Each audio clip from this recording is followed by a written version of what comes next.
अस्सलाम वालेकुम नाज़रीन, टॉप स्टोरीज के साथ मैं हूं उस्मा खान रूमी। 9 मई 2023 को होने वाले पुरतशद्दुद मुजाहिरों का 1 साल मुकम्मल। 9 मई पाकिस्तान का एक स्याह दिन, जब एक पुरतशद्दुद गिरोह ने पाकिस्तान की रियासती इदारों पर हमला किया। शहीदों के मुजस्मों की बेहुरमती की गई, शहदा के लवाहिकीन को ठेस पहुंचाई गई और कोर कमांडर हाउस को नजर आतिश कर दिया गया। हमला जो है वो गुज़श्ता साल 9 मई को बानी तहरीके इंसाफ की गिरफ्तारी के बाद शुरू किए गए, जिसमें तहरीके इंसाफ की क़यादत के कई रहनुमा इन जत्थों को लीड कर रहे थे। कमोबेश 30 में से 300 से 200 से ज़ायद मकामात पर हमला किया गया। रियासती इदारों समेत पाक फौज और इसके सरबराह के खिलाफ घटिया जबान इस्तेमाल की गई। मुश्तिल मुजाहिरीन ने फौजी अमलाक जैसा कि पाकिस्तानी फौज के हेडक्वार्टर्स यानी GHQ और कोर कमांडर हाउस लाहौर की इमारतों को निशाना बनाना शुरू किया। मुश्तिल मुजाहिरीन ने रावलपिंडी में GHQ के गेट नंबर 1 के बाहर नारेबाजी की और तोड़फोड़ की, और चंद मुजाहिरीन GHQ की इमारत की हुदूद में दाखिल हो गए। PTI के हामियों ने लाहौर कैंटोनमेंट में शदीद हंगामाराई की, जबकि पेशावर समेत मुल्क के कई हिस्सों में कैंटोनमेंट इलाकों में मुजाहरे और तोड़फोड़ की वीडियोस मंजर-ए-आम पर आईं। फौजी अमलाक और तनसीबात को नुकसान पहुंचाने और इन इलाकों में हंगामाराई के खिलाफ कवानीन सख्त नौइयत के हैं, जिनके तहत सजाएं भी सख्त हो सकती हैं। कोर कमांडर हाउस पर हमले के नतीजे में तहरीके इंसाफ के बहुत से कारकुनान इस वक्त जेलों में हैं, जिनमें जमात के कुछ बड़े रहनुमा भी शामिल हैं। 1 साल गुजर चुका, लेकिन 1 साल गुजरने के बाद भी कोर कमांडर हाउस को देखें तो अंदर से ये अब भी तबाही का मंजर पेश करता है, और इस तबाही को देखने और पाकिस्तानी फौज को खिराज तहसीन पेश करने यहाँ पर लोग बड़ी तादाद में आते हैं। 9 मई के हमलों के बाद इस इमारत की तामीर नौ जो है वो फिलहाल तो नहीं हो सकी, लेकिन इसके एक हिस्से में कायद गैलरी ज़रूर बना दी गई है। इस हाउस में एक ज़माने में बानी पाकिस्तान कायद-ए-आज़म मोहम्मद अली जिन्नाह की मिल्कियत मौजूद थी। यहाँ पर बहुत सी उनकी यादगारें रखी गई थी। 9 मई के वाक़यात में मुलव्वस मुल्ज़िमान का ट्रायल इस वक्त मुकम्मल हो चुका है और फैसले महफूज हो गए हैं, लेकिन सुप्रीम कोर्ट के हुक्म इम्तना की वजह से अभी तक सुनाए नहीं जा सके हैं। हमारे साथ पैनलिस्ट में मौजूद हैं जावेद फारूकी साहब और जुल्फ़िकार महतो साहब। जावेद फारूकी साहब, 9 मई को 1 साल गुजर चुका है। DGISPR की तरफ से बड़ी इस मामले को लेकर सख्त किस्म की प्रेस कॉन्फ्रेंस की गई, और उसके जवाब में हमने देखा कि PTI के जो रहनुमा हैं उन्होंने भी बड़ा सख्त रद्द-ए-अमल दिया। यहाँ तक कि इमरान खान ने तो ये तक कह दिया कि मैं माफ़ी नहीं मांगूंगा। मैं माफ़ी क्यों मांगूं, मुझसे तो माफ़ी मांगी जानी चाहिए। तो आपके ख्याल में शॉर्ट टर्म में और लॉन्ग टर्म में किसको फ़ायदा हुआ या किसको होगा? देखिए उस्मा, इसमें ये फ़ायदे नुकसान वाली बात ही नहीं है। अच्छा। ये ना तो किसी एक फ़रीक को, ना PTI को नुकसान हुआ है, ना फ़ायदा हुआ है, ना ही मैं ये समझता हूँ कि एस्टेब्लिशमेंट या रेस्ट ऑफ द पार्टीज़ उनके फ़ायदे नुकसान की बात है। ये रियासत का नुकसान हुआ है और ये हम सब का नुकसान है, पूरी कौम का नुकसान है। देखिए, ये जो एक बात कही जाती है, मैं बड़े दुखी दिल से ये बात करता हूँ कि रिजीम चेंज का एक इल्ज़ाम दिया जाता है PTI की तरफ से कि रिजीम चेंज ऑपरेशन जो तहरीक अदम एतमाद थी। मैं आपको पूरे एतमाद से कहूँ कि असल रिजीम चेंज की एफ़र्ट जो थी वो ये थी 9 मई को। 9 मई को एक बड़ी मुनज़्ज़म किस्म की ये एफ़र्ट थी रिजीम चेंज के लिए। पाकिस्तान के अंदर अपने अंदाज से ये नया एक अंदाज़ जो है ये इख्तियार किया गया था, जिसमें ये बाकायदा तौर पर ये कोशिश थी कि ये पूरे का पूरा सेटअप जो है इसको लपेट दिया जाए। और आज वज़ीर-ए-आज़म ने भी इस बात का इजहार किया, खुलकर इजहार किया कि ये एक बगावत थी और इस बगावत को कुचल दिया गया। अगर इसके ऊपर बर वक्त हाथ ना डाला जाता और इसको ना समझा जाता फौरी तौर पर, तो ये इन लोगों ने कहना था कि हम इनकलाब के दाई हैं, हम इनकलाब ले आए हैं, और अगर ये कामयाब नहीं हो सकी तो अब ये कहा जा रहा है कि ये जनाब हमारे ऊपर जो है इस तरह से हाथ डाला जा रहा है। ये देखें, ये एक दिन में नहीं हुआ, ये इससे पहले इनफैक्ट हमारी बदकिस्मती ही ये है कि हमारी बाज़ जो सियासी पार्टीज़ हैं, बाज़ जो सियासी अनासर हैं, वो कुछ एक ख़ास उन्हें जो माहौल फ़राहम किया जाता है उसके अंदर, जिसे कहते हैं ना आदतें ख़राब हो गई, ये आदतें ख़राब हुई हैं। जब PTI की हुकूमत एक तहरीक अदम एतमाद के ज़रिए जब गई है अप्रैल 2022 में, तो उसके बाद से इन्होंने एक जो मूवमेंट शुरू की उसके ख़िलाफ़, उसमें मुसलसल ये 9 मई छोटे छोटे हिस्सों में होता चला आ रहा था। इससे पहले भी ये एक सीरीज थी इन वाक़यात की, और उसके बाद तमाम जलसे जुलूसों में, प्रेस कॉन्फ्रेंस में, हर जगह पर जो ज़ुबान इस्तेमाल की जा रही थी और जिस तरह से चीज़ों को बयान किया जा रहा था, ये हमने कभी ऐसे नहीं देखा था। देखिए, ये हुकूमतों के ख़िलाफ़ या इस्टेब्लिशमेंट के ख़िलाफ़ हम ये भी कह लें, बेशक तहरीकें चलाना, तकारीर करना और उनके ख़िलाफ़ मूवमेंट चलाना, ये कोई नई बात नहीं है। ये पाकिस्तान में इससे पहले भी होता रहा है। हर दौर में कोई ना कोई एक पार्टी, कोई ना कोई एक फ्रीक जो है वो रियासत से शाकी रहा है, अपनी मुखालफ सियासी जमातों से शाकी रहा है, और तहरीकें चलती रही हैं, लॉन्ग मार्च होते रहे हैं, जलसे जुलूस होते रहे हैं, धरने होते रहे हैं, लेकिन इस किस्म की मिसाल नहीं मिली कभी भी। देखिए, ये जो उस दिन जो हुआ, ये ख़ास तौर पर इसलिए माजी से बिल्कुल फ़र्क था कि ये एक ही दिन में, ये कहते तो हैं उस दिन की 9 मई को जो निकले हैं बाहर, ये उस दिन की इन जलसे जुलूसों की नफ़ी नहीं करते। हाँ, जो उसके बाद जो तोड़फोड़ हुई है वो उससे अपने आप को डिसोसिएट करने की कोशिश की जाती है। लेकिन ये क्या इत्तेफाक है कि तमाम जगहों पर एक ही नौइयत के उन्होंने वेन्यूज जो हैं वो तलाश किए हैं। तमाम अस्करी जो मकामात और तंजीबात जो हैं उन्हीं का इंतखाब किया गया है। सो ये एक बहुत ही, आपके ख्याल में ये टारगेटेड और प्लान्ड था। ठीक हो गया। अच्छा, हमें ज्वाइन किया इस वक्त ब्रिगेडियर गजनफर अली साहब ने। ब्रिगेडियर साहब, बहुत शुक्रिया आपके वक्त का। ब्रिगेडियर साहब, जो कुछ उस दिन 9 मई को हुआ, जलाओ घेराव और जिस तरह से तोड़फोड़ की गई, आपको क्या लगता है कि आज तक इस मामले पर जो तहकीकात होनी चाहिए थी, हुई हैं? देखिए, तहकीकात तो जैसी 9 मई खत्म हुआ था, मेरी नज़र में उसी दिन शाम को तहकीकात शुरू हो गई थी, और उसमें बहुत एलेबोरेट जियो फेंसिंग जो है वो की गई थी, और उसके साथ साथ और मुख्तलिफ तरीक़ों से भी तहकीकात करके जो चीज़ें आप पॉइंट आउट कर रहे हैं उनको अटेंड करने की कोशिश की गई थी। और उसके नतीजे में फिर ये हुआ, क्या हुआ, उसके नतीजे में बहुत सारे लोग जो हैं वो जो आइडेंटिफाई हुए, उन लोगों को पकड़ा गया, और पुलिस ने बाकायदा उनको मुख्तलिफ जगहों पे जाके छापे मार के ट्रेस करके, जिसमें टेक्निकल ट्रेसिंग भी थी, जिसके अंदर टेक्नोलॉजी भी इस्तेमाल की, उनको पकड़ा। और उनमें से तकरीबन मैं समझता हूँ कि जो एक्टिविस्ट के तौर जो लोग उस वक्त आइडेंटिफाई हुए थे वो जेल में हैं। अब जब वो जेल में चले गए तो आपको पता है उसके बाद एक पाकिस्तान का लीगल एक लॉ का प्रोसीजर है, कॉन्स्टिट्यूशनल प्रोविजंस हैं, कुछ लॉ की रिक्वायरमेंट्स है, उनके तहत काम होना था। क्योंकि उसके बाद आपने देखा कि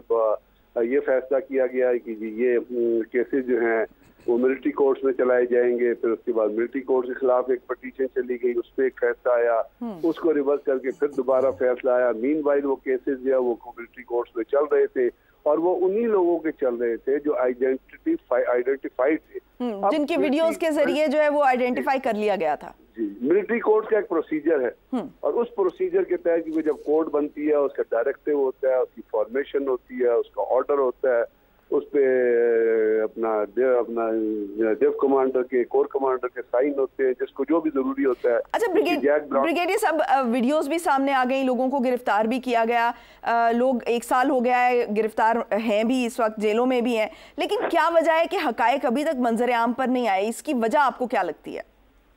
हकायक तो मंजर आम पर उस वक्त आ गए जिस वक्त आपने चीज को जलते हुए देख लिया, जिस वक्त चीज को डैमेज होते हुए देख लिया, जिस वक्त नुकसान का अंदाजा लगा लिया, जिस वक्त आपने देखा किधर जहाज पे अटैक किया गया है, आपने जिस वक्त देखा कि किधर किस तरह किसी शहीद के मज़ार पर अटैक किया गया है। अब ये तमाम चीज, एक चीज होती है जो ढकी छुपी होती है कि जी आपको पता है कि जी एक मर्डर हुआ है या कत्ल हुआ है या एक बिल्डिंग जली है, लेकिन ये नहीं पता कि किसने जलाई है, ये नहीं पता चल रहा कि जी आग किसने लगी, ये नहीं पता माचिस किसने इस्तेमाल की थी, ये नहीं पता चल रहा पेट्रोल किसने। इसमें तो तमाम चीज़ें मेरा ख्याल है हकायक के तौर पे मुख्तलिफ चैनल से, जो आप लोगों के चैनल भी हैं, टीवी चैनल भी हैं, सोशल मीडिया भी है, जिससे तमाम से प्रिंट मीडिया भी है, उसके ऊपर बहुत बड़ी बड़ी स्टोरीज छपी हैं, तमाम चीज़ें आपके सामने आई हैं। अब और जब वो चीज़ें सामने आई हैं तो उन्हीं के रिलेशन से फिर आप देखिए कि एक टेक्निकल जियो फेंसिंग हुई है, उसी की रिलेशन से फिर आप देखिए लोग अरेस्ट किए गए। तो मेरा ये ख्याल है कि इसका तो तमाम के तमाम एविडेंस, तमाम के तमाम हकाइक जो हैं वो उस वक्त आश्कारा हो गए थे जब आपने आग के शोले बुलंद होते देखे थे, तो उस वक्त तमाम के तमाम चीज़ें आश्कारा हो गई थी। अब भी एक मॉब जो चल रहा होता है, जैसे एक आप देखती है कि उस दिन पिंडी में एक रैली थी वो चली, लाहौर में एक रैली चली जो चली अपना गुलबर्ग से चली, वहाँ से मेन बल्टी से चली। अब उस रैली के अंदर बहुत सारे लोग इनिशियल शामिल थे, दरमियान में से बहुत सारे निकल गए होंगे, उनमें से बहुत सारे जो है वो उस जगह पे पहुंचे जहाँ पे वारदातें, जब आप CSD का जिक्र करते हैं, शामी रोड पे हेडक्वार्टर का जिक्र, तो ये चीजें तो मतलब कॉन्स्टेंटली आपका मीडिया और बहुत सारे इलेक्ट्रॉनिक मीडिया को रिपोर्ट किया गया। बिल्कुल। तो ब्रिगेडियर साहब, अभी तो 1 साल गुजर चुका है ना, लेकिन हम देख रहे हैं कि 2 दिन पहले DGI-SPR की तरफ से इस मामले को लेकर बड़ी सख्त किस्म की प्रेस कॉन्फ्रेंस की गई। फिर जो PTI के लोग हैं उनका रद्द-ए-अमल भी आया, PTI के रहनुमा जो बानी हैं उनका भी रद्द-ए-अमल आया, फिर बहुत सारे रहनुमाओं का भी आया, और आज भी हमने देखा कि PTI के जो ऑफिशियल पेज है जो सोशल मीडिया का, उस पर भी इसी किस्म की बातें होती रहीं। PTI की तरफ से कुछ पोर्ट्रे किया गया, इसको मुतनाज़ा सानहा कहा गया और ये कहा गया कि कुछ खुफिया हाथ मुलव्वस थे। तो हम ये देख रहे हैं कि दोनों तरफ एक डेडलॉक सा नजर आ रहा है, तो इससे आगे बढ़ने का रास्ता आपको कोई नजर आता है? आगे बढ़ने का एक रास्ता क्या, जब इस किस्म की कोई भी सिचुएशन, कोई भी हालात से आप गुजरते हैं, तो उसमें एक तो आगे बढ़ने का रास्ता होता है जिसको आप टॉलरेंस से सब्र कहते हैं, इसके एक आगे बढ़ने का रास्ता होता है जिसको आप अकोमोडेशन यानी पॉलिटिकल अकोमोडेशन कहते हैं। दूसरी तीसरी चीज होती है अंडरस्टैंडिंग जो होती है दोनों पार्टियों से इश्यूज की जो है। अब चूंकि आपने PTI के ऊपर PTI का जिक्र किया, PTI के ऊपर बहुत सारी चीजों कोई इन्वॉल्वमेंट के मुताल्लिक कहा जा रहा है, तो वो अपना एक नैरेटिव बनाने की कोशिश कर रहे हैं, क्योंकि उन्होंने अपना नैरेटिव जो है वो कॉन्स्टेंटली वो पेश करते रहे। आपने DGI-SPR की प्रेस कॉन्फ्रेंस का जिक्र किया, उसमें उन्होंने कहा। अब इन दोनों चीजों के दरमियान अगर आप बड़ा क्रिटिकली देखेंगी तो उसके अंदर जो इशू इन पॉइंट है वो ये है कि 9 मई में जिन लोगों ने मिलिट्री तंसीबात पे हमला किया था, सवाल ये क्या वो पकड़े गए? जवाब आएगा जी पकड़े गए। दूसरा, क्या उनके खिलाफ केसेस रजिस्टर हुए? तो आप आंसर देंगे जी केसेस रजिस्टर हुए। तीसरा सवाल आएगा, क्या वो केसेस अब जुडिशियल रिव्यू के या जुडिशियल सुनने के प्रोसेस में है? जी हाँ, वो प्रोसेस में है। अब उसके बाद जो इम्पेडिमेंट्स आए वो आपको आपकी नजर में है कि सुप्रीम कोर्ट पे हाई कोर्ट अपीलें दायर हुई। तो मेरा कहने का मतलब है कि हर जुर्म को सजा देने का एक तरीकाकार होता है, उस तरीकाकार से वो प्रोसेस गुजर रहा है। जब उनको सजा हो जाएगी और जो भी मिलिट्री कोर्ट सजा देगी, फिर उसके बाद भी आपको पता है कि बहुत सारी चीजें होती है जिसमें आप अपील में जा सकते हैं। तो we will have to go through this। तो ब्रिगेडियर साहब, ये जो इस मामले को लेकर कैपिटल हिल हमला केस की भी मिसालें दी जा रही हैं, उनकी तहकीकात पर बात हो रही है, लेकिन हमने देखा है कि उनकी तहकीकात भी हुई हैं, अभी चल भी रही हैं, अगरचे के जो सैकड़ों अफराद हैं वो गिरफ्तार भी हो चुके हैं। तो क्या इस केस का मवाजना जो है वो कैपिटल हिल केस से किया जा सकता है? कैपिटल हिल केस से कैपिटल हिल भी एक सेंसिटिव इंस्टॉलेशन पर अटैक तो था, आप ये तो कह सकती है, लेकिन चूंकि अमेरिका में जुडिशियल सिस्टम इटसेल्फ एक तरीकाकार से चलता है और वहाँ पे इस चीज को किसी भी तरीके से आप मिलिट्री कोर्ट या उससे रिलेट ही कर सकते, तो वहाँ भी वो केसेस जो है बहुत सारे लोगों की अदालत में है और उसके तहत वो चीजें चल रही हैं। हाँ, जहाँ तक सिग्निफाई आप ये करती है कि कैपिटल हिल की क्या सिग्निफिकेंस थी और यहाँ पे जिना हाउस की या GHQ की क्या सिग्निफिकेंस थी, तो वो चीजें जो है वो आपस में कोरिलेट हो जाती है। वो भी एक सेंसिटिव प्लेस है और ये भी सेंसिटिव जगहें हैं और उसके हिसाब से तो ठीक है, लेकिन ट्रायल का तरीकाकार दोनों ममालिक में मुख्तलिफ है। हमारे यहाँ मिलिट्री कोर्ट्स में ट्रायल हो रहा है, उनकी जो अपनी अपनी कोर्ट्स हैं, टेररिज्म रिलेटेड कोर्ट्स हैं, चार्जेस जो उनके ऊपर जो कुछ लगे हुए हैं, मैं उन चार्जेस की थोड़ी सी डिटेल से गुजर रहा था, तो उधर भी आर्सन के और स्टेट इंस्टीट्यूशंस को डैमेज की जो क्लॉजेज हैं वो उनके ऊपर लगाई गई हैं, तो उसके हिसाब से उनका भी ट्रायल हो रहा है, यहाँ भी ट्रायल चल रहा है और उसका जरूर मुझे आई एम श्योर कि it is going to the military court, तो इनका फैसला जो है वो अनाउंस हो जाएगा और उस फैसला जब अनाउंस होगा तो मिलिट्री कोर्ट के अंदर ट्रायल जो होता है ना वो बड़े जस्टिफिएबली होता है। आप डिफेंस लॉयर भी होता है, प्रोसिक्यूशन लॉयर भी होता है और वो दोनों अपने अपने आर्गूमेंट्स, अपने अपने दलाइल, अपने अपने एविडेंस पेश करते हैं, उस पर बेस करके फैसला दिया जाता है। तो जिसकी जो भी एक्सटेंट ऑफ कमिटमेंट और एक्सटेंट ऑफ इन्वॉल्वमेंट होगी, अगर किसी ने आग लगाई है उसकी इन्वॉल्वमेंट उस तरह है, कोई तरफ शामिल था उसकी तरह, कोई नारे लगा था उसकी उस तरह, उसके हिसाब से उस लेवल ऑफ क्राइम जो है उसके हिसाब से उसको सजा दी जाएगी। ठीक है, तो ब्रिगेडियर साहब ये तो तहकीकात की बात हो गई और इस एक मामले को लेकर क्या होना चाहिए और क्या अभी तक हुआ है इस पर बात हुई है, लेकिन इस वाक़े की संगीनी के हवाले से अगर हम बात करें तो उसके बाद हमने देखा कि एक तरह से बाकायदा एक सियासी इसको ट्विस्ट भी दिया गया, यानी कि मामले की तहकीकात, इस मामले को तहकीकात और इसके अवाक़िब व नताइज तक महदूद रहना चाहिए था, लेकिन इसके बाद हमने देखा कि एक जो सियासी जमात है उसको एक तरह से जो अभी अपने आप को कह रही है कि उसको टारगेट किया गया। तो कहीं ना कहीं जिस तरह से इस पार्टी को डिसमेंटल किया गया इलेक्शन से पहले या इलेक्शन के बाद भी जो उन पर केसेस बने और जिस तरह से अभी वो शिकायत भी कर रहे हैं इसके, तो इससे तो ये कहीं ना कहीं ये इम्पैक्ट आता है, ये तासुर आता है कि इसको कोई सियासी रंग दिया गया। मेरा ख्याल आप दो चीज़ों की बात कर रही है, जिस तरह मैं समझूं। एक तो है जो पाकिस्तान की सियासत हो रही है, उस सियासत में जैसे आपने अगर पीटीआई का जिक्र किया तो आप उसके जब इलेक्शन से पहले के इशू की तरफ जाएंगे और जब आप उससे भी पहले 2 साल पहले रिजीम चेंज पे जाएंगे तो उसमें पीटीआई की हुकूमत की रिजीम चेंज किया गया, उनके ग्रीवेंसेस डेवलप हुए, उन्होंने एक मूवमेंट शुरू की। उसका अल्टीमेट इलेक्शन जब पाकिस्तान में होने थे फिर क्या हुआ कि एक दिन पहले उनसे इंतखाबी निकाल जाए उनका ले लिया गया, उन्होंने इंडिपेंडेंट के तौर पे इलेक्शन लड़े, फिर सुन्नी इत्तेहाद काउंसिल आ गई, उनसे उनका मर्जर हो गया, उनको अभी अब रिजर्व सीट का मामला करा। तो ये तमाम चीजें जो हुई हैं इनको तो आपने एक पॉलिटिकल प्रोसेस में काउंट करना है ना, चाहे आप वो कन्फ्रंटेटिव पॉलिटिकल प्रोसेस है या अकोमोडेटिव पॉलिटिकल प्रोसेस है, तो वो पॉलिटिकल प्रोसेस एक सियासत के तौर पे चल रहा है। अब 9 मई का जो वाकया था उसको इस सियासत के अंदर किसी तरह भी डालना या किसी तरह भी इस्तेमाल करना ये जस्टिफाइड नहीं होगा, क्योंकि वो ऐसे लोग जो यहाँ पे बहुत सारे ऐसे लोगों ने इलेक्शन लड़ा इंडिपेंडेंट को जिनका कोई पॉलिटिकल बैकग्राउंड ही नहीं है और उन्होंने इंडिपेंडेंट के तौर पे पीटीआई से एफिलिएट होकर इलेक्शन लड़ा और उसके बाद पॉलिटिकल प्रोसेस के तौर पे आपने देखा अपीलें हुई, बहुत सारे जगह केसेस में अभी भी अपीलें वो चल रही हैं, इलेक्शन की अपीलें चल रही हैं, केसेस बहुत सारे हैं जो उनसे रिलेटेड या उनके लीडर से रिलेटेड चले। तो ये मेरा मतलब कहने का ये है कि जो 9 मई की जो भी चीजें वो तो एक लीगैलिटी के प्रोसेस से गुजर रही और उसके अंदर जो या जासमीन राशिद साहब अभी तक बिहाइंड द बार है, अपना बाकी पीटीआई के लीडर हैं जो बिहाइंड द बार है, उनके खिलाफ चार्जेस लगे हैं, उन्होंने वो चार्जेस को फेस करना है, उन्होंने कोर्ट पे आना है और फेस। तो ये प्रोसेस कब तक चलेगा ये तो मैं नहीं कह सकता, लेकिन ये अदालत का प्रोसेस या मिलिट्री कोर्ट का प्रोसेस तो चलता रहेगा। बाकी जो सियासत है उसको आप रोक तो नहीं सकते मेरी नजर में, वो इंडिपेंडेंट कैंडिडेट के तौर पे चलाएं या सुधरी इत्तेहाद काउंसिल के तौर पे चलाएं, उस चीज में तो चलना है। और जो लोग उस 9 मई में इन्वॉल्व नहीं थे उनको पूरा इख्तियार हासिल है कि वो पाकिस्तान के अंदर सियासत करें और सियासी पार्टी को ज्वाइन करें, जिस सियासी पार्टी को मर्जी ज्वाइन करें। ये तो एक जमहूरियत की रूह है ना कि जमहूरियत में तो सिस्टम चलता रहता है और जो इवेंट्स होते हैं उसके ऊपर आप नोटिस लेते रहते हैं। ठीक हो गया, बहुत शुक्रिया। ब्रिगेडियर गजनफर अली साहब हमारे साथ मौजूद थे। जुल्फिकार महतो साहब, ये सारा मामला जो है हमने देखा कि एक डेडलॉक का शिकार है, आपको क्या लगता है कि यहाँ से आगे बढ़ने का क्या रास्ता है, कोई रास्ता है भी या नहीं? देखिए आगे किसने बढ़ना है, आप इस बात को ज़रा देखिए कि कल DGSPR ने कहा कि अगर इमरान खान आगे बढ़ना चाहते हैं तो वो कौम से माफ़ी मांगे और आइंदा के लिए इस किस्म की तोड़ फोड़ की सियासत से तौबा करें।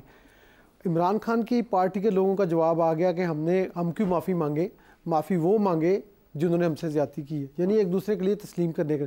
आप ज़रा बैकग्राउंड में जाए ना तो इमरान खान साहब को लाने वाले भी वही थे जिनको वो अब कह रहे हैं कि माफ़ी मांगे। उससे आप पीछे चले जाएं, जुल्फ़िकार अली भुट्टो के दौर में चले जाएं तो उनको भी जनरल अयूब खान कहते हैं कि लाए थे और फिर उन्होंने भुट्टो साहब उनके खिलाफ एक महाज बनाया और फ़ौज के उस बयानिए को जो अयूब खान की पॉपुलरिटी थी वो 70 के इलेक्शन में उन्होंने जीत के ये दफन कर दी।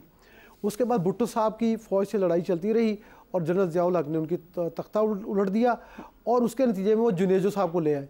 जुनेजो साहब ने तख्त पे बैठते ही उनसे सवाल किया कि जनरल साहब पार्लियामेंट और मार्शल साथ नहीं चलते तो ये मार्शल कब उठाएंगे। उससे आगे बढ़े तो फिर नवाज शरीफ और बेनज़ीर भुट्टो साहबा का भी आप देख लें, जब बेनज़ीर साहबा आई हैं तो उनके बारे में यहाँ पे तासुर यही था कि ये कोई इनकलाब आ रहा है, लेकिन बाद में पता चला कि वो पाकिस्तान के उसी सेक्शन से या वहीं से होके आ रही हैं, तो इनकलाब तो सारा दफन हो गया, वो इक़्तिदार में आ गई। और उन्होंने ये जवाब पेश किया कि जब तक मैं इक़्तिदार में नहीं आऊँगी तो मैं कुछ काम नहीं कर सकूँगी गरीबों की गुर्बत को ख़त्म करने का या सियासी कैदियों को बाहर निकालने का। ये उनका। अब नवाज शरीफ साहब आए, उनके बारे में भी सारे ये कहते हैं कि वो वही उनको लाए जिनको इमरान खान लाए थे। और नवाज शरीफ की लड़ाई हुई तो उन्होंने भी वोट को इज़्ज़त दो का नारा लगा दिया। अब ये सुलह सफाई चलती है। एक मिसाल देना भूल गया कि अल्ताफ़ हुसैन कराची में इतने पॉपुलर थे कि वो लोगों को कहते थे उठो तो उठते थे, वो कहते थे बैठो तो बैठते थे। 1992 में उनके खिलाफ जब ऑपरेशन हुआ तो ये सिर्फ एक बहाना लगा और बहाना या जो भी कह लें, वाकया कह लें कि मेजर कलीम को किसी ने एक कराची की गली में थप्पड़ मारा और फौज ने उसके खिलाफ ऑपरेशन क्लीन अप कर दिया कराची में। तो यहाँ 9 मई में तो कई मेजर कलीमों को और कई लोगों को मुजस्मों तक जो शोधा के हैं वो तोड़ दिए। कोर कमांडर लाहौर का हाउस जो है वो तोड़ दिया, और GHQ जो सबसे मजबूत इमारत है पाकिस्तान की दिफा की, उसके अंदर लोग घुस गए, उसका दरवाज़ा तोड़ दिया। तो ये अब सुलह सफाई का मामला जो है ये ज़रा डिफरेंट केस है। ये मैंने हिस्ट्री आपको इसलिए बताई है कि सुलह सफाई वहाँ होती है जब नवाज शरीफ की जो कहते थे जिला वतन हो गया, इनकी सियासत ख़त्म हो गई। इमरान खान की पार्टी सारी कहती रही कि उनकी सियासत का बस एंड हो गया, वह पाकिस्तान में वापस आ गए, वज़ीर आज़म नहीं बने, लेकिन कंट्रोलिंग अथॉरिटी है उनकी, बतौर मुस्लिम लीग नून के वो कायद के तौर पे काम करें। सियासतदान का, पॉलिटिशियन का एक जर्नी होता है और इतनी आसानी से सियासत खत्म नहीं होती, और तारीख से भी ये साबित। मैं उज़मा मैं आपको एक और पॉइंट है। देखिए इमरान खान का वो सारा सिलसिला देखे ना, जब वो ज़मान पाक में थे उनको कई बार पुलिस ने रेड करके गिरफ्तार करने की कोशिश की और पुलिस की उस कोशिश को नाकाम बनाया गया। ये रैसल हो रही थी। जो आप 2021 का जनवरी का कैपिटल हिल का हवाला दे रही हैं, वहाँ पे बेशुमार लोगों को ट्रायल हुए हैं, सजाएं हुई हैं, लोग जख्मी हुए और वहाँ पे लोग जो है वो उसमें मारे भी गए। तो यहाँ में जो रैसल थी ना ज़मान पाक की, वो उन्होंने कहा था रेड लाइन है हमारी इमरान खान, और रेड लाइन जो क्रॉस हुई, जनेजर ने गिरफ्तार किया जब इस्लामाबाद हाईकोर्ट से इमरान खान को, तो उसी रोज़ वो मैदान में आ गए और निशाना बनाया गया। जैसे फुर्की साहब बिल्कुल सही कह रहे थे कि एक ख़ास इंस्टॉलेशंस को, यानी वो समझ रहे थे कि जनरल बाजवा को वो कहते थे कि ये गद्दार है। कभी माजी में ऐसा आपने नहीं देखा किसी को कि सिटिंग आर्मी चीफ को कहा गया हो कि वो गद्दार है। हाँ, गद्दारी का एक मुकदमा नवाज शरीफ ने आर्टिकल 6 लगाया था जनरल मुशर्रफ पे, तो उसकी सजा उनको मिल रही। मैं नहीं समझता कि उनको ये तो यानी आप ये कहना चाह रहे हैं कि ये जो चपकलिश है ये चलती रहती है और कोई ना कोई रास्ता कहीं ना कहीं से निकलता रहता है, और इमरान खान के लिए रास्ता मेरे ख्याल में नहीं निकल सकता, लेकिन निकला भी तो फिर उनको माफी नहीं, घुटने टेक के झुक के सब कुछ करना होगा। फारूकी साहब अग्री करते हैं? नहीं, हाँ देखें, जो आप कह रही हैं ना कि आगे रास्ता क्या निकलता है, रास्ता ये निकलता है, इसमें आज आर्मी चीफ ने भी कहा है, उन्होंने कहा है कि माफ़ी मांगे, कल उन्होंने कहा है कि माफ़ी मांगे। अच्छा, एक बात कही जाती है कि जनाब 9 मई के बाद PTI के जिन लोगों ने आके प्रेस कॉन्फ्रेंस कर दी या ये कर दिया वो कर दिया, उनके लिए आपने दरवाजे खोल दिए। ये भाई बात ये है कि रियासत का मतलब ये तो नहीं है कि वो उसे हर किसी का, ऐसे लोगों का सारी चाहिए, ये तो नहीं है। इसमें तो मेरा ख्याल है कि एक बेहतर एक मैसेज भी है कि जो लोग इस चीज़ को एक्सेप्ट करें और इसका कन्फेस करते हुए शर्मिंदगी का इजहार कर रहे हैं, उनके लिए तो रास्ता होना चाहिए, और उन्हें रास्ता मिला भी। ये हमें मिसाल भी हमारे सामने मौजूद है। लेकिन इसके साथ साथ मैं ये समझता हूँ, आप जो पहले बात कर रही थी ना कि इसको पोलिटिसाइज करने का मौका कैसे मिला, पोलिटिसाइज करने का मौका उसमें इस तरह से मिला कि मैं ये समझता हूँ कि ये वाक़या इतना बड़ा है कि इसमें हमारे इदारे जो हैं, मैं ये माजरत से ये ज़रूर कहूँगा कि उन्होंने इसके ऊपर पूरा हाथ नहीं डाला। जितना बड़ा ये वाक़या था उसके ऊपर एक्शन उस अंदाज से नहीं हुआ। और ये जो एक बात कही जाती है ना कि इन लोगों को विद इन सिस्टम कहीं से सपोर्ट हासिल थी, वो बात गलत नहीं है। उन्हें सपोर्ट हासिल थी, और मैं ये कहूँगा कि अभी भी ऐसे लोगों को, बाज़ लोगों को सपोर्ट हासिल है। जो ज़मान पार्क में इमरान खान, हर इदारे में देखा कि एक डिवीजन हुई, ये खान साहब के दौर में भी और उसके बाद से भी हम ये देख रहे हैं कि जब से इनकी ये पॉपुलैरिटी है, तो ये एक डिवीजन जो है हर इदारे में आपको नजर आएगी। हर बात पर, हर मामले पर डिवीजन होती है। वहाँ पर तो इदारों के अंदर तो आपको MQM के जो हैं नज़रियात वाले लोग भी मिलेंगे, ANP के नज़रियात के लोग भी मिलेंगे, आपको जो है पीपल्स पार्टी के नज़रियात के लोग। ये इस पर तो कोई कदगन नहीं होती। इदारों के अंदर जो लोग बैठे हैं वो भी पाकिस्तानी हैं, वो भी एक अपना अकल शऊर रखते हैं। किसी के सोच समझ के ऊपर कोई पहरा नहीं हो जाता कि आपने कोई रेजिमेंटल थॉट नहीं आपने लेकर जाना होता कि अगर ये इदारे हैं तो यहाँ पर एक ही बात होनी। नहीं, यही तो ब्यूटी होती है कि आप इदारों के अंदर भी लोग जो है वो अपनी अपनी चॉइस रखें। आपको कोई अब रास्ता नजर आता है? अगर दोनों तरफ से ये डेडलॉक बरकरार रहता है तो कोई और रास्ता है? अभी देखिए, अलग सोच रखने में कोई बात नहीं है, उनमें तकसीम लाना बुरी बात है। ठीक, देखिए जो बात है ना बड़ी वाजे, वो कह रहे हैं कि हम इनकलाब कर रहे थे, और आज मियां शहबाज शरीफ वज़ीर आज़म ने कहा कि उन्होंने बगावत की कोशिश की और फौज को तकसीम करने की कोशिश की। अच्छा, वो गुलेलों के साथ और पेट्रोल के छोटे छोटे बमों के साथ ये बगावत करने आए थे। और मैं कहता हूँ ये इनकलाब किसी सूरत कहा नहीं जा सकता, क्योंकि अगर वो इसको इमरान खान की जमात इनकलाब कहे भी तो इनकलाब के पीछे एक सोच होती है, एक पॉलिटिकल प्रोग्राम होता है, एक इक़्तिसादी प्रोग्राम होता है, लोगों के मुआशी मामलात को सुधारने की बात की हुई होती है, कोई प्रोग्राम दिया होता है। तो इमरान खान के पास कोई प्रोग्राम नहीं था, सिर्फ एक बात थी कि फ़ौज के ऊपर वो अटैक कर रहे थे, नज़रियात को हवाले से वो उनको कह रहे थे कि ये सारी फसाद की जड़ है और सारी खराबी इनकी वजह से। और 2024 के इलेक्शन में ये उनको कैश हुआ है, ये नहीं, इसको इनकार कोई नहीं कर सकता कि जो वोट मिला किसी प्रोग्राम को नहीं मिला, उनके उस नज़रियाती सोच को या उनकी लाइन ऑफ एक्शन को मिला कि मैं करप्शन ख़त्म करना चाहता हूँ और फ़ौज जो है वो फ़ौजी मुदाखलत जो है सियासत में ये गड़बड़ कर रही है, तो मैं इसके साथ लोगों का एक तबका तो है ना, ये एक बात तो सामने है। और ये देखिए कि नवाज शरीफ को जब वोट की इज्जत दो तो उनकी पार्टी नहीं टूटी, लोग उसके साथ जुड़े रहे और उनको वोट उसके वक्त भी वोट पड़ा और जीते भी। और जो भी पार्टी जो है 2018 का इलेक्शन और जो भी पार्टी जब ऑपोजिशन में आके बैठती है या इलेक्शन हारती है तो उसका स्टैंड हमेशा यही होता है कि जो है वो उनका यही होता है कि एक हमें सिंपैथी का वोट दिया जाना चाहिए, एक सिंपैथी का वोट मांगने की भी कोशिश करते हैं। तो फारूकी साहब, एक रास्ता जो मुझे नज़र आता है वो एक सियासी पार्टियों से डायलॉग का भी है, तो वो एक वाहिद रास्ता नज़र आता है कि अगर आप उनके साथ बैठने के लिए तैयार हो जाएं, लेकिन जो खान साहब हैं वो तैयार नहीं है। उसकी एक वजह ये भी है कि वो बड़े पॉपुलर हैं इस अप्रोच के साथ कि जो है वो ये जितनी भी पार्टियां हैं, 2-3 बड़ी पार्टियां हैं, ये चोर डाकू हैं, लुटेरे हैं या करप्ट हैं या इस किस्म की जो ज़बान इस्तेमाल करते हैं। और अब वो जाली मैंडेट को लेकर भी कि ये जाली मैंडेट लेकर आए हैं, ये भी उनका नैरेटिव बन गया। तो ये अगर वो जाके सियासी पार्टियों के साथ बैठ जाते हैं तो फिर तो मामला ये होगा कि भाई उनका जो एक बड़ा पॉपुलर नैरेटिव है वो कमज़ोर पड़ जाएगा। आपको ऐसा लगता है? देखिए, सियासत में कोई भी चीज़ जो है ना हरफ़े आखिर नहीं होती। हम अब आज के दिन यहाँ पर बैठकर ये कहें कि इमरान खान का कोई मुस्तकबिल नहीं या पीटीआई का कोई मुस्तकबिल नहीं है तो मैं इससे इत्तेफाक नहीं करता। ठीक, सियासी जमातें नहीं टूटती इस तरह से। सियासी जमातें, सियासी लीडर, हाँ, इमरान खान के पास अभी ये मौका है कि वो अपने आप को एक पॉलिटिकल एंटिटी के तौर पर सामने लेकर आएँ। और पॉलिटिकल एंटिटीज़ जो होती हैं उनके अंदर लचक होती है, गुंजाइश होती है, और वो जहाँ पर भी उसके अंदर इस चीज़ का इजहार करें वहीं से रास्ता निकल आता है। अभी तक तो वो इसलिए ये कह रहे हैं कि हमारा बाप भी माफ़ी नहीं मांगता, इसलिए कि अगर उनकी तरफ से थोड़ा सा भी ये तासुर चला जाए कि वो माफ़ी मांग रहे हैं या कमज़ोर पड़ रहे हैं तो वो अपना जो पब्लिक सपोर्ट है उनका ख्याल है कि वो लूज़ कर देंगे।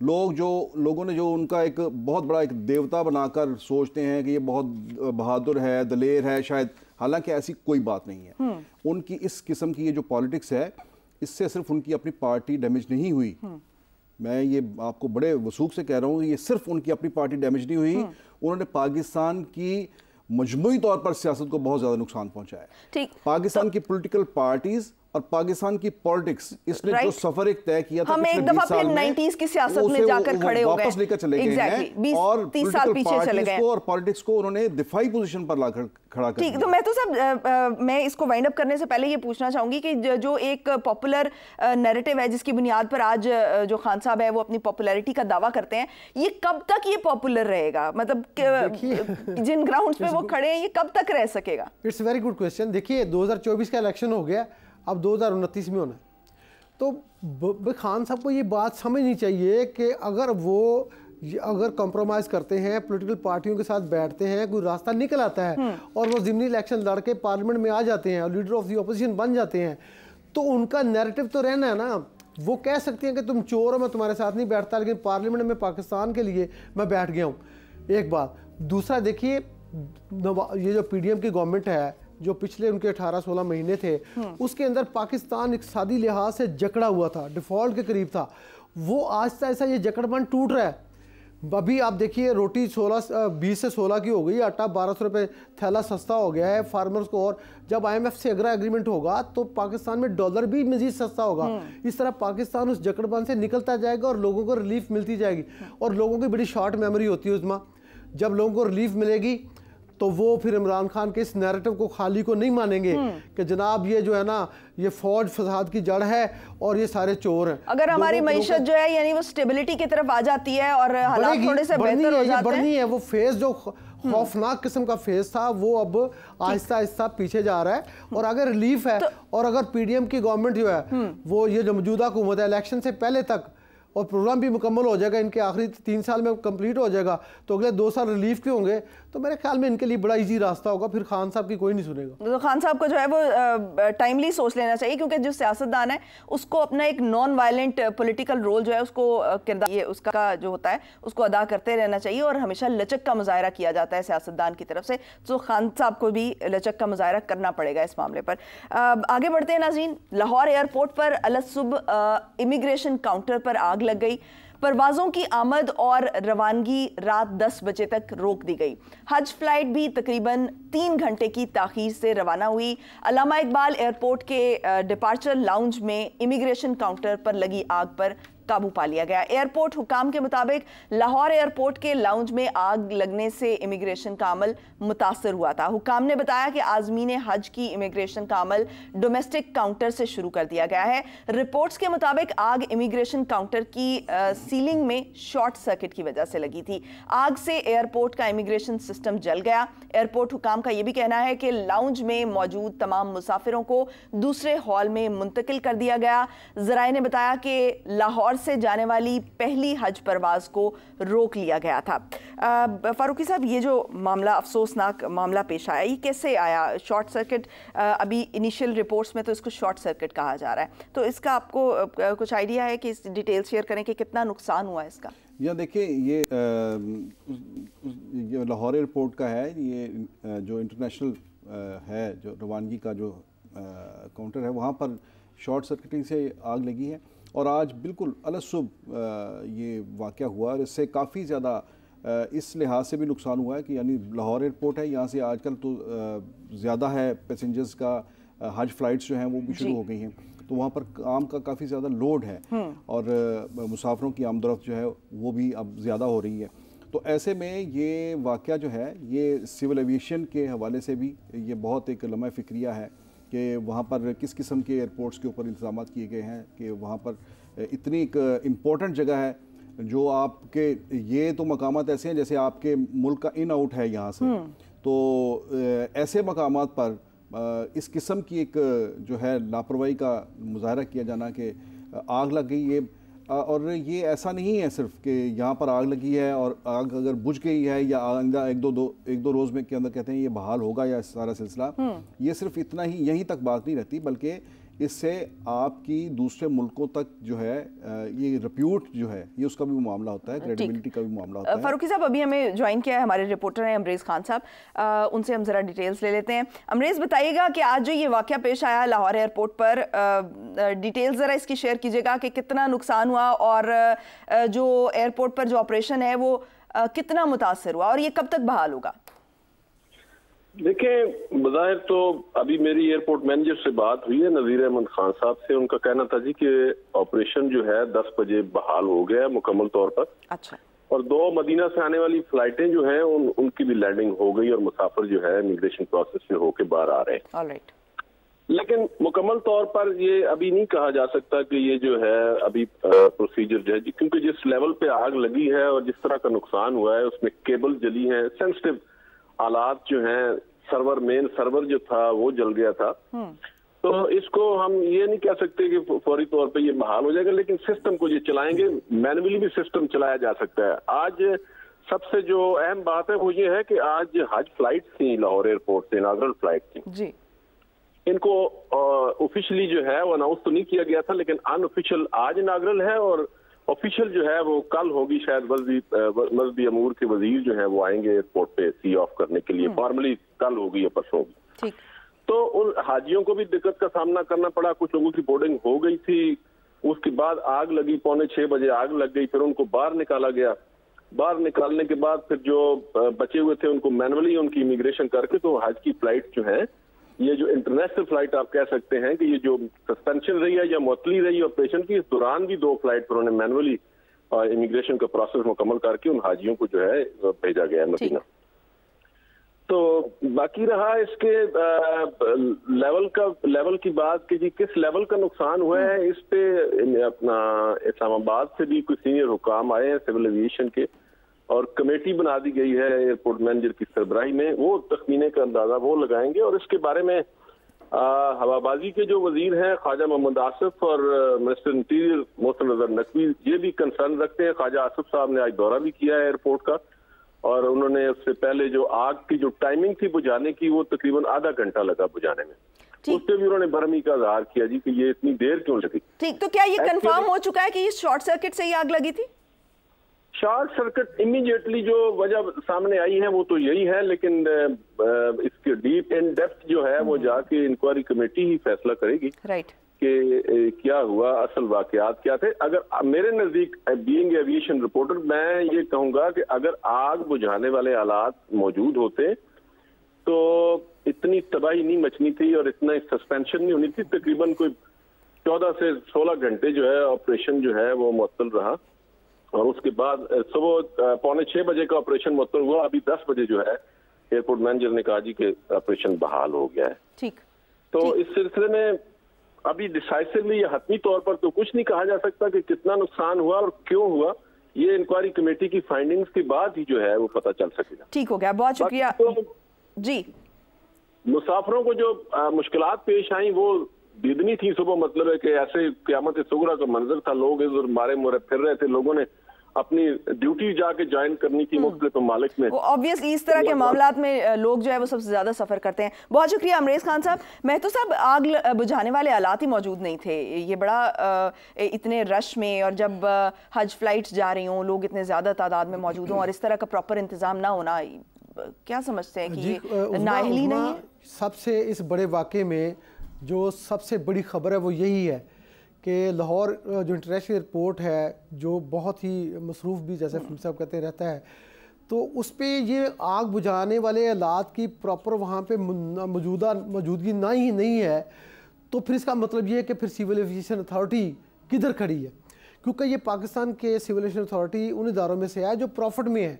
ये इतने पैसे कमाते हैं कि इनके पास काफ़ी सारा एक सरप्लस रहता है और ये बड़ी कंट्रीब्यूशन करते हैं। और तशवीश की बात इसमें यह है कि ये जो सिविल एविएशन अथॉरिटी है, ये एयरपोर्ट्स हैं, इनको प्राइवेटाइज़ करने का एक प्रोसेस चल रहा है। इनकी फाइनेंशियल जो वर्थ है उसकी वैल्यूएशन चल रही है। तो जब इस किस्म के वाक़यात होते हैं तो वो कहते हैं कि इंतज़ामात देखें आप कि किस किस्म का आप एयरपोर्ट हमारे हवाले करना चाहते हैं, कि जिसके पास ये फैसिलिटी नहीं है, ये कैपेसिटी नहीं है कि इस किस्म का वाक़या हो जाए तो उस पर काबू पा सके, तो उसकी कीमत पे फ़र्क पड़ता है। इस दौर में कि जब उसकी फाइनेंशियल एवेल्यूएशन हो रही है, प्राइवेटाइजेशन हो रही है, इस वाक़े ने बड़ा फ़र्क डाला है। और ख़ास तौर पे एयरपोर्ट जो होते हैं वो किसी मुल्क का बाहर से आने वालों के लिए एक बैरोमीटर होते हैं कि ये मुल्क कैसा होगा। तो जो गुज़श्ता वज़ीर थे ख्वाजा साद रफ़ीक एविएशन के, वो हमेशा ये कहते थे कि एयरपोर्टों को हम इस स्टेज पे प्राइवेटाइज़ करके ले जाना चाहते हैं या एक पब्लिक प्राइवेट पार्टनरशिप के तहत ले जाना चाहते हैं कि उतरने वाला, एयरपोर्ट पे उतरने वाला ही पाकिस्तान के बारे में एक आइडिया या एक नज़रिया या एक सोच बना ले कि वो किस किस्म के तरक्की याफ्ता या तरक्की पजीर या एक बैड गवर्नेंस के या गुड गवर्नेंस वाले मुल्क में जा रहा है। तो ये एक अफसोसनाक वाक़या, इसकी इंक्वायरी में ये सारी बातें आनी चाहिए कि किसकी ज़िम्मेदारी थी कि इस तरह की अगर वाक़या हो जाए तो उस पर काबू कौन पाएगा, और उसको फिर छोड़ा नहीं जाना चाहिए। ठीक हो गया, बहुत शुक्रिया आपका महतो साहब, आपका भी, और फारूकी साहब आपका भी आज के लाइन। मुझे दीजिए इजाज़त। पाकिस्तान की हमेशा पाइंदगी की दुआ के साथ, अल्लाह हाफ़िज़ नासर।